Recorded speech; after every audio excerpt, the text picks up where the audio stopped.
اللہ اکبر۔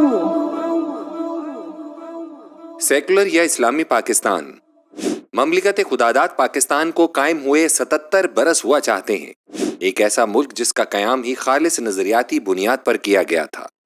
اس کے لیے اس سے بڑا المیہ کیا ہو سکتا ہے کہ پون صدی گزر جانے کے بعد بھی فکری اور نظریاتی سطح پر انتہائی پر اثر طبقات کی جانب سے اس خطۂ زمین کو حاصل کرنے کی وجہ جواز پر سوال اٹھائے جا رہے ہیں۔ آئے دن بھیس بدل بدل کر دانشور، تجزیہ نگار اور کچھ جدت پسند مذہبی اسکالرز دعویٰ کر دیتے ہیں کہ بانیان پاکستان در حقیقت ایک سیکولر پاکستان چاہتے تھے۔ یہ تو کچھ مولویوں کی بد دیانتی تھی کہ اسلام کو زبردستی ریاست کے ساتھ نتھی کرنے کی کوشش کی گئی۔ حقیقت یہ ہے کہ ان اسلام بیزار اور مغرب زدہ لوگوں کے سامنے جب قرآن و سنت اور دین کے دلائل رکھیں تو یہ انہیں ماضی کے قصے کہانیاں کہہ کر سننے کو ہی تیار نہیں ہوتے۔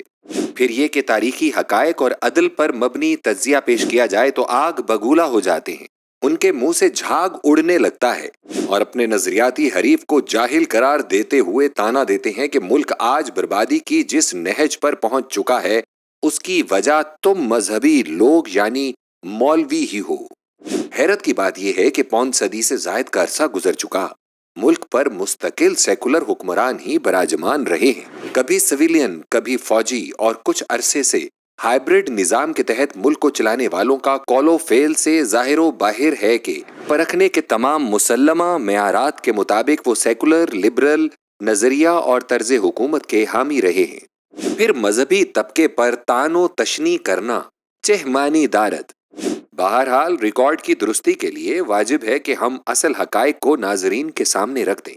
عدل کا تقاضا ہے کہ تاریخ کے دریچوں میں جھانک کر فیصلہ کیا جائے کہ اقبال اور قائد اعظم کا تصور پاکستان کیا تھا۔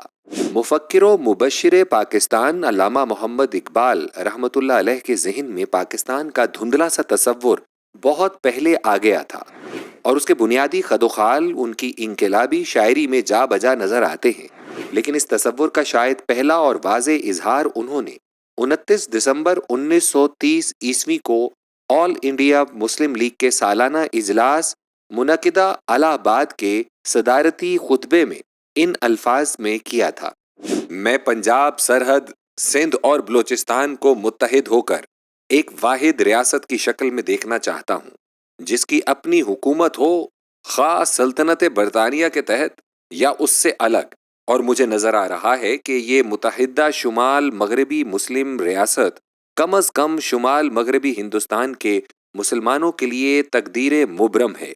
اس ضمن میں یہ اعتراض کہ علامہ اقبال نے تو ہندوستان کے اندر برطانیہ کی حکومت کے تحت ایک ریاست کی تجویز دی تھی، غلط ہے۔ اول تو 1930 عیسوی تک اس بات کا امکان ہی نظر نہیں آتا تھا کہ انگریز ہندوستان چھوڑ جائے گا۔ پھر اس وقت تجویز ہندوستان میں ہی مسلمانوں کے ایک صوبے یا اسٹیٹ کی تھی، جس میں مسلمان ہندوؤں سے الگ اپنے عقائد اور شناخت کو قومیت، کلچر اور زبانوں کے تھوڑے بہت فرق کے باوجود مل جل کر رہنے کے لیے قائم کریں۔ گویا دو قومی نظریے کی توثیق کی گئی تھی۔ اسی لیے اقبال نے یہ کہا کہ لہٰذا میں ہندوستان اور اسلام کے بہترین مفاد میں ایک الگ مسلم ریاست کے بنانے کا مطالبہ کرتا ہوں۔ مزید یہ بھی فرمایا کہ اسلام کے لیے یہ ایک موقع ہوگا کہ عرب ملوکیت کے تحت اس پر جو پردے پڑ گئے تھے ان سے چھٹکارا حاصل کر سکے اور اپنے قوانین، تعلیمات اور ثقافت کو اپنی اصل روح کے ساتھ عصر حاضر سے ہم آہنگ کر سکے۔ اقبال کے ان دو ٹوک کلمات کے باوجود بھی اگر کوئی سیکولر کی رٹ لگانے پر بضد رہے تو پھر اس کا کیا علاج ہے؟ بانی پاکستان قائد اعظم محمد علی جناح کی بات کریں تو ان کی قیام پاکستان سے قبل اور بعد میں کم و بیش 100 ایسی واضح تقاریر اور اقوال ہیں جن کے مطابق مملکت پاکستان کے قیام کی واحد وجہ جواز اسلام ہے۔ 11 اکتوبر 1947 عیسوی کو یعنی قیام پاکستان کے چند ماہ بعد قائد اعظم نے سول، ملٹری اور ایئر فورس کے افسران سے خطاب کرتے ہوئے کہا: اللہ تعالیٰ نے ہمیں ایک نئی قوم یعنی مملکت کے معماروں کی حیثیت سے اپنی اہلیت و صلاحیت کے اظہار کا سنہری موقع عطا فرمایا ہے، اور دیکھنا ایسا ہرگز نہ ہو کہ دنیا یہ کہے کہ ہم اس عظیم کام کے اہل ثابت نہیں ہو سکے۔ پاکستان کے ٹھیٹھ اسلامی تشخص کے حوالے سے قائد اعظم محمد علی جناح کے چند دیگر اقوال کی شہ سرخیاں تبرکاً ناظرین کی خدمت میں پیش ہیں۔ 6 جون 1938 عیسوی مسلم لیگ کا جھنڈا نبی اکرم صلی اللہ علیہ وسلم کا جھنڈا ہے۔ 26 نومبر 1938 عیسوی اسلام کا قانون دنیا کا بہترین قانون ہے۔ 8 اپریل 1938 عیسوی ملت اسلامیہ عالمی ہے۔ 7 اگست 1938 عیسوی میں اول و آخر مسلمان ہوں۔ 9 نومبر 1939 عیسوی مغربی جمہوریت کے نقائص۔ 14 نومبر 1939 عیسوی انسان خلیفۃ اللہ ہے۔ 9 مارچ 1940 عیسوی ہندو اور مسلمان 2 جداگانہ قومیں ہیں۔ 26 مارچ 1940 عیسوی میرا پیغام قرآن ہے۔ ایک اسلامی ریاست میں اقلیتوں کے حقوق کا واویلا مچانے والوں کے لیے قائد اعظم نے اپنے کئی خطابات میں یقین دہانی کرائی کہ اقلیتوں کو خوف نہیں ہونا چاہیے کیونکہ اسلام ان کے حقوق کو مکمل تحفظ دیتا ہے اور ان کے ساتھ پاکستان میں فراخ دلانہ سلوک کیا جائے گا۔ اس ضمن میں 29 مارچ 1944 عیسوی کی ایک تقریر جو civil and military gazette Lahore میں شائع ہوئی اس کا اقتباس پیش خدمت ہے۔ مسٹر جناح نے غیر مسلم اقلیتوں کو یقین دلایا کہ اگر پاکستان قائم ہو گیا تو ان کے ساتھ رواداری، انصاف اور فیاضی کا سلوک کیا جائے گا۔ اقلیتوں کو یہ حقوق قرآن نے دیے ہیں اور مسلمانوں کی تاریخ ان کو یہی سبق سکھاتی ہے۔ البتہ بعض استثنائی صورتوں میں ممکن ہے کہ بعض افراد نے بدسلوکی کی ہو۔ جس ملک کا بانی اقلیتوں کے حقوق کے حوالے سے معیار مغربی جمہوریت، سیکولرزم یا لبرلزم کی بجائے قرآن اور مسلمانوں کی تاریخ کی روشن مثالوں کو قرار دیتا ہو، یعنی جن میں دور نبوی صلی اللہ علیہ وسلم اور خلافت راشدہ شامل ہیں، اس ملک کی بنیاد کو سیکولرزم قرار دینا صریحاً ظلم و زیادتی ہے۔ 11 اگست 1947 عیسوی کی تقریر کے حوالے سے تو ہم اتنا ہی کہیں گے کہ جس تقریر کے واحد راوی جسٹس منیر ہوں اور اس کا کوئی باقاعدہ ریکارڈ نہ ریڈیو پاکستان کے پاس موجود ہو نہ آل انڈیا ریڈیو کے پاس، اس پر کلام لا حاصل ہے۔ یاد رہے کہ جسٹس منیر کی غلط بیانیوں پر برطانوی نژاد محقق سلینا کریم نے 2 کتابیں تحریر کیں اور سچی بات یہ ہے کہ تحقیق کا حق ادا کر دیا۔ بہرحال حقیقت یہ ہے کہ قیام پاکستان کے بعد کے 2 سال کے علاوہ پاکستان کی 5 صدی کی تاریخ انتہائی تاریک ہے۔ سیاسی، معاشی اور معاشرتی سطح پر ظلم کا نظام نافذ رہا۔ اشرافیہ نے لوٹ مار میں کوئی کسر نہیں چھوڑی۔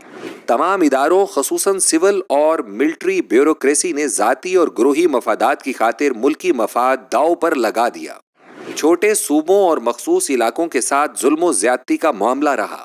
عوامی مینڈیٹ کو بار بار پامال کیا گیا اور نتیجتاً ملک کو 1971 عیسوی کا حادثہ پیش آ گیا۔ سود جیسے گناہ اکبر جسے قرآن اللہ اور رسول صلی اللہ علیہ وسلم سے جنگ قرار دیتا ہے، اس میں ہم 5 صدی سے ملوث ہیں اور آج حالت یہ ہو چکی ہے کہ IMF کا آہنی پٹا ہماری گردن میں ہے جس کا شکنجہ روز بروز تنگ سے تنگ تر کیا جا رہا ہے اور ملک کی نظریاتی اساس اور سلامتی شدید ترین خطرے میں ہے۔ کشمیر جسے بانی پاکستان نے ملک عزیز کی شہرک قرار دیا تھا، اسے بھارت دبوچے ہوئے ہے اور ہماری حکومتیں متواتر اس معاملے پر پسپائی اختیار کرتی جا رہی ہیں اور کہا جا رہا ہے کہ اندر خانے اس کا بھی سودا کیا جا چکا ہے۔ قضیہ فلسطین پاکستان کے DNA میں شامل تھا۔ 1940 عیسوی کو جب منٹو پارک میں قرارداد لاہور منظور کی گئی تو اسی دن اہل فلسطین کے حق میں بھی ایک قرارداد منظور ہوئی۔ پھر یہ کہ قائد اعظم نے واشگاف الفاظ میں یہ کہا تھا کہ اسرائیل مغرب کا ناجائز بچہ ہے، فلسطینی مسلمانوں کی عسکری مدد بھی کی جائے گی۔ آج شاید اس پالیسی پر بھی سیکولر اشرافیہ نے یو ٹرن لے لیا ہے اور غزہ کے مسلمانوں کے خلاف 8 ماہ سے جاری مسلسل اسرائیلی درندگی اور نسل کشی کے خلاف کوئی عملی قدم اٹھانا تو ایک طرف، پاکستان میں فلسطینیوں کے حق میں مظاہرہ کرنے والوں پر بھی سخت ترین کریک ڈاؤن ہے۔ گویا پہیا الٹا چل رہا ہے اور گاڑی کے ڈبے انجن کے آگے لگا دیے گئے ہیں۔ 28 مئی کو یوم تکبیر تو منایا گیا اور ملک بھر میں سرکاری چھٹی کا بھی اعلان کر دیا گیا، لیکن وہ اسلامی بم جو اللہ تعالیٰ کے خصوصی کرم سے ایک معجزے کی صورت میں عطا ہوا تھا، آج شاید ایک چلے ہوئے کارتوس کی مانند ہے۔ ان حالات میں ملت اسلامیہ پاکستان کا ہر فرد اپنی اصل ذمہ داریوں کو محسوس کر کے ان کو ادا کرنے کے لیے سرگرم عمل ہو جائے۔ یہ اب ناگزیر ہو چکا ہے کہ ہم پاکستان کو صحیح معنوں میں اسلامی ایٹمی پاکستان کے سانچے میں ڈھالیں۔ ضرورت اس امر کی ہے کہ سیکولرزم اور لبرلزم کے دھوکے سے باہر نکلا جائے اور ہم سب اپنی ماضی کی کمزوریوں، کمیوں اور کوتاہیوں کی تلافی کرتے ہوئے پاکستان کو صحیح معنوں میں ایک اسلامی فلاحی ریاست بنانے کے لیے تن من دھن لگا دیں۔ اٹھو وگرنہ حشر نہ ہوگا پھر کبھی، دوڑو زمانہ چال قیامت کی چل گیا۔